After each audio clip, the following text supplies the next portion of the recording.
Hi, I'm Coach Matt, and today I'm going to show you 4 approaches to my absolute favorite algorithm for strengthening understanding of recursion and backtracking. The first one is going to be a generic recursive solution. The second one is going to be backtracking applied. It's going to be a really simple change. So hopefully this will demystify any confusion or fear around the concept of backtracking, because it's really a simple idea. The other 2 approaches are going to be iterative, so that'll be a nice perspective in addition to the recursive approaches. And one of the iterative solutions is going to be non-conventional. Let's get started. Finding the power set is really a problem of finding all of the possible combinations given a collection. And we're representing that collection today with an array. So the power set of ABC is going to look like what you see here. When I solve a problem recursively, I always break it down into 3 steps. So first, I think of the signature arguments specifically. I want those to be as simplified and straightforward as possible. Next, I think of the base case, or base cases. Sometimes there's more than one. And then you do the recursive step. And this is usually the hardest part to think through. So, power set, right? You have a list of items and you want to generate all possible combinations. So it makes sense to consider each value one at a time. And when you're considering that value, you have 2 options. Yes, we add the value, or no, we don't. So you can go down one of those paths, and then for each of those paths, you have another question. Do I add the next value, in this case B? Yes or no? And then same thing for C. So you have this tree of possibilities, and trees like that lend themselves very well to a recursive solution. What do we need to know at any point in this search space? We need to know which values are remaining, and we need to know the current combination. So how can we represent that? The remaining values could be represented with the original array, an index of the value that we're currently looking at, and then you have your current combination.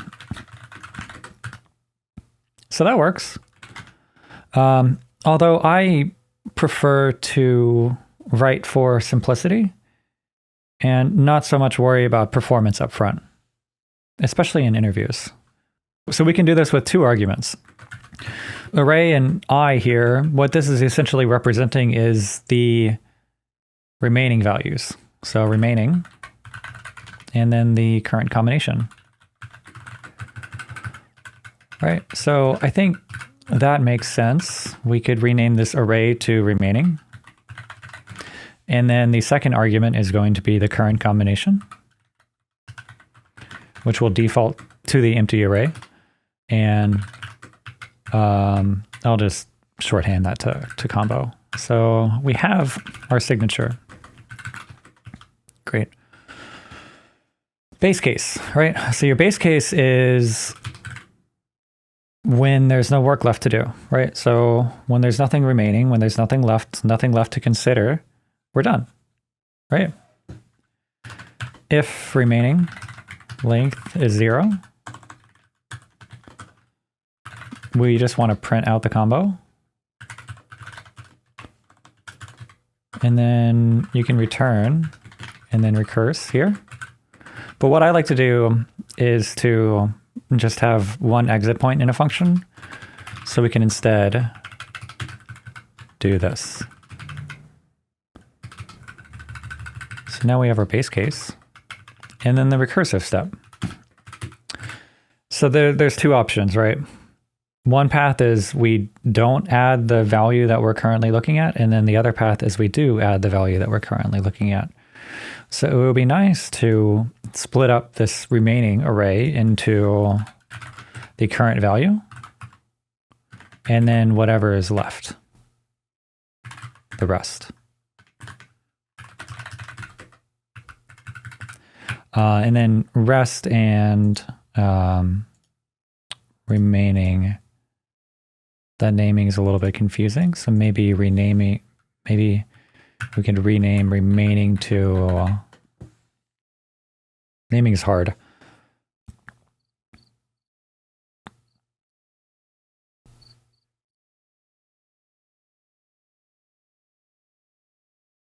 We can, I think we can revert this to array. I'm okay with that.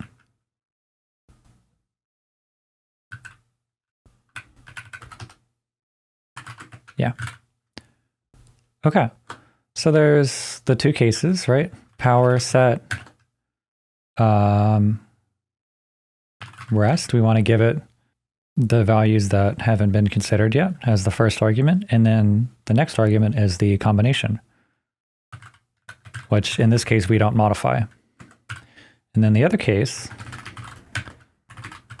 is we do add the current value.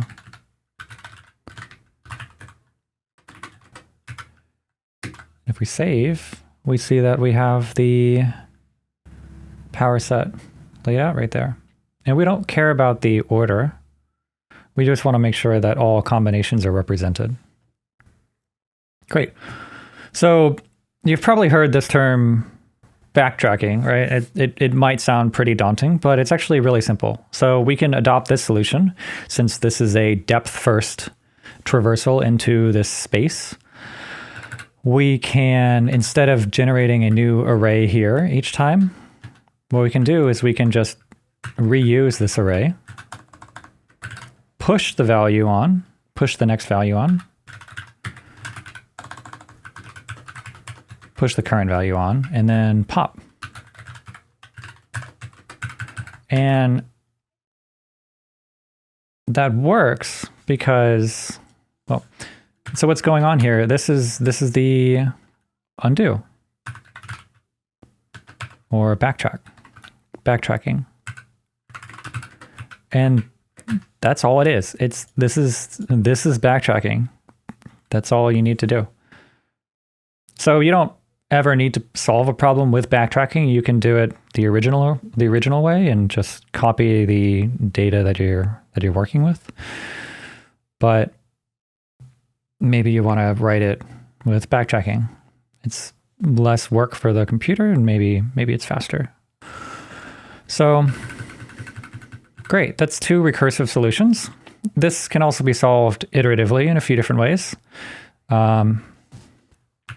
Let's go back to the drawing board and look at this. Well, done. Let's go back to the drawing board and think about an iterative solution. So the power set of the empty array is just one element, which is the empty array.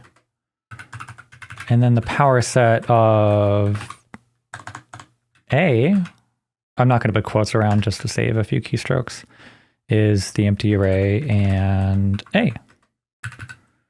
Right, and then if we add B,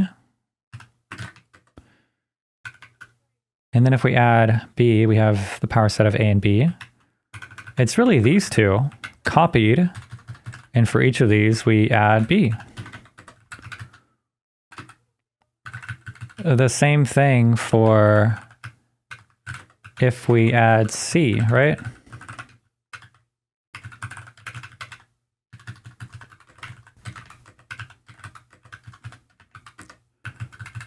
And that is the power set once again. So you can see that each time you add a value to your original array, you're going to double the amount of combinations that you can generate. And half of those combos are going to have that value and the other half aren't. So maybe we can start off with the empty array as one of our combinations, and each time a value is added, we can copy all of our arrays and add that new value to our combo, to each of those combos. Let's try that.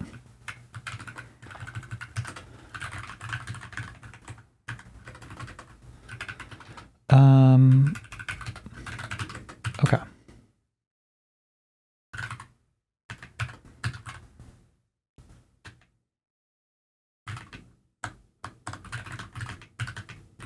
So for each value within the array, each element in the array, let's grab the starting length of the starting number of combos. Because as we push elements to the array, the length is going to change, and we don't want to get into an infinite loop. So for let I equal 0, I must be less than.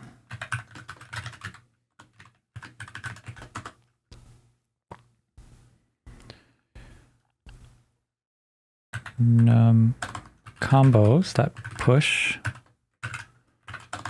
const new combo is combos at I with the current element slapped at the end. And you could inline that value here, but I think this makes it more readable.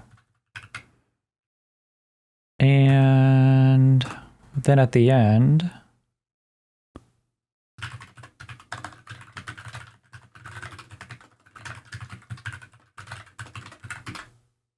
yeah, it's a different order, but we have all the combinations. So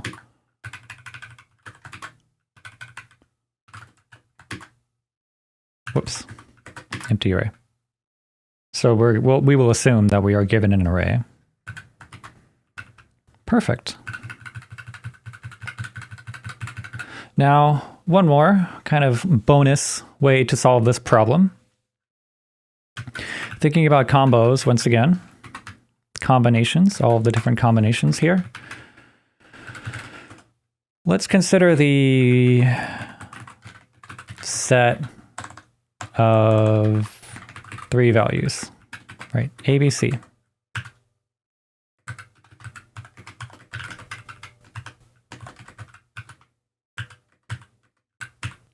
Is there a system that we're already familiar with that shows us every possible combination of, on or off for each of these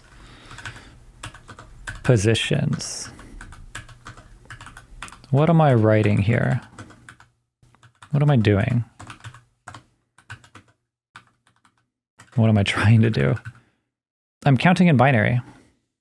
So this is 0, 1, 2, 3, 4, 5, 6, 7. Specifically, this is counting in binary from 0 to 2 to the power of array.length minus 1. Inclusive, right? So how is this useful? We could use each one of these ones as a little flag that tells us whether or not we should include that corresponding value. So if we just remove the zeros for a moment and replace this,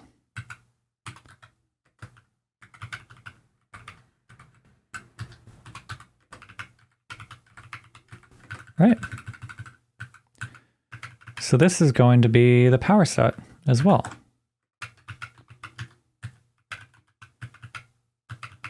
And then there's the empty set or the empty array right here too. So that's all the possible combinations of 3 values right there. So we can use binary to flag whether or not each value should be included in the current combination. So there are fancy bit shifting and masking operations we can do. I think we can do this a little bit more easily with just converting the number to a binary string representation. So let's figure out the number of combinations.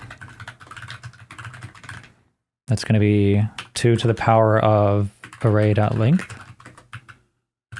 And then for let I is 0. Maybe this I will give it a better name. Mask. Right? Console.log mask. Okay.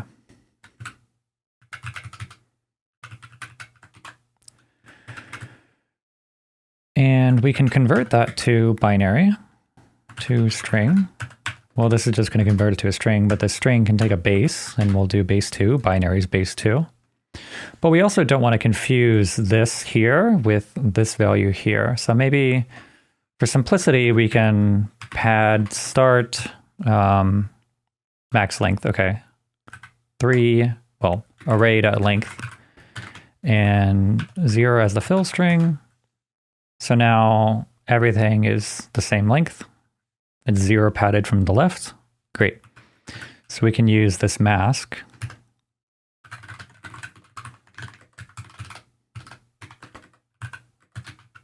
to tell us whether or not we should include that value in the combination. So for each character, if that character is 1, we include the corresponding index from the original array in our combination.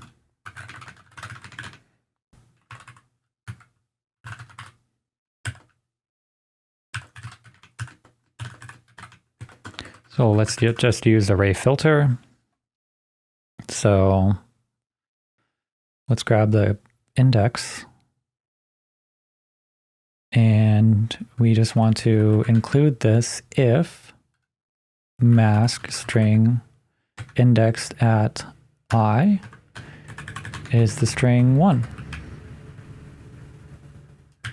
And then log the combo. And once again, you have the Powerset.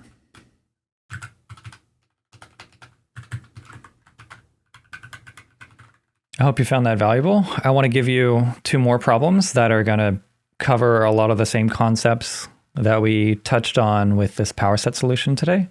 And the n-queens problem is a great problem to work on backtracking and recursion. And this ways to roll dice problem, it counts the permutations of dice rolls instead of combinations. So permutations and combinations are 2 concepts that are going to show up a lot in problems, and it's good to be able to disambiguate the 2 quickly. And this is also a dynamic programming problem. You've heard that a lot. This can be solved with recursion and memoization, or you could solve it with tabulation instead. More on that later. Subscribe to see future updates. I want to be digging into these concepts, introducing other concepts. Check out my site for more. I'm building an entire concept graph that links these ideas together. Touches on mathematics, computer science, programming languages, programming paradigms, lots of stuff. All right, good luck out there.